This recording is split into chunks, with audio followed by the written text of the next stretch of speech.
Welcome to Pennsylvania in Focus. I'm Anthony Hinnon, Pennsylvania reporter for the Center Square. Joining me today is the Center Square's Pennsylvania editor, Kristen Smith. Kristen, it's looking like we are getting some movement on Lifeline scholarships and possibly school choice in the Commonwealth. What exactly is happening? So the Senate quietly introduced a very big priority for their chamber late last week, and it's the Lifeline Scholarship Program. Although it looks a little bit different than what we've seen in, the last legislative session, it would offer to students living in the bottom 15% of school districts performance-wise, it would offer $5,000 for kids in kindergarten through 8th grade and $10,000 for high school kids. If you're a special education student, you get $15,000. If you go to a half-day kindergarten, you get $2,500. And it's kind of first come, first serve if you live in these districts or within the residential bounds of these specific schools, I should say. If you live within these boundaries, you can apply for this. What's really different, too, about this proposal is instead of siphoning money off of the per-student allocation given to districts and school buildings as a whole, it sets a separate pot of money specifically for this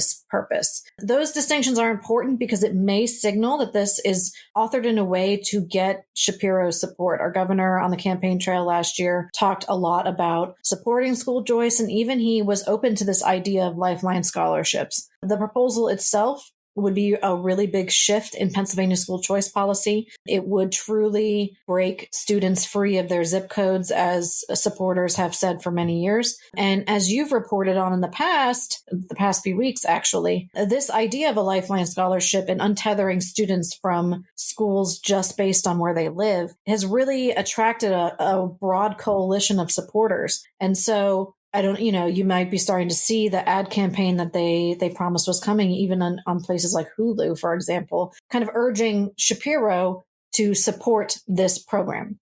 And so the fact that the Senate really made no fanfare about it at all is kind of unusual, but again, signals that something might be a little bit different about this. But I'd love to hear from you from a follow-up perspective. How does this proposal compare to what advocates were asking for when you spoke with them a couple of weeks ago?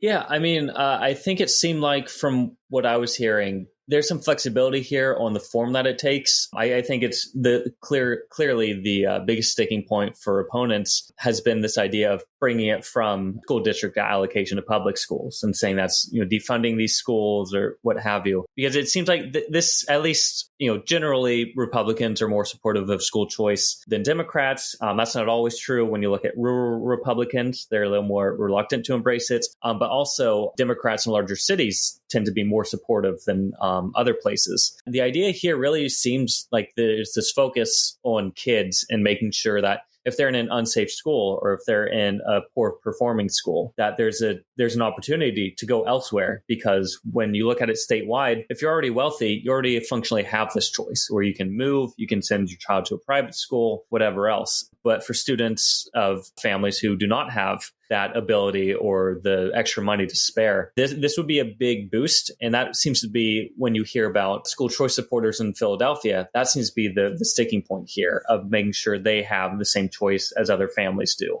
I think just how quietly, because there hasn't been that much reporting on it. I haven't seen many press releases rolling out from either side on this. It seems like there's some level of pragmatic compromise possible. Whether that will happen either in the budget or a standalone bill or even the session, it's not really clear. We did reach out to the governor's office for comment on this proposal. We did not hear back. However, as we mentioned before, Shapiro has expressed openness to this idea. So there is a solid chance that we will see something happen with this. Will it be a bargaining chip in the budget? Perhaps. But it is something we will keep an eye on in the future. And for context, we have 500 school districts in Pennsylvania, and we have an identified 382 low-achieving schools across 76 districts. And there's an estimated 191,000 students that could potentially apply for this program out of 1.5 million students statewide. So there is a significant portion of students who could theoretically take advantage of this.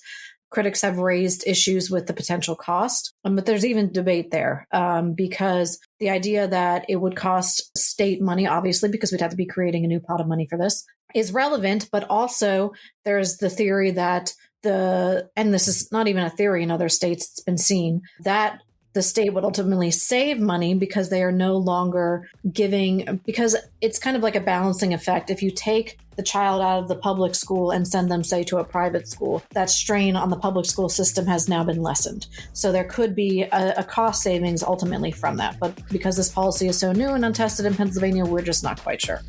Listeners can keep up with this story and more at thecentersquare.com. For Kristen Smith, this is Anthony Hinnon. Please subscribe, and thanks for listening.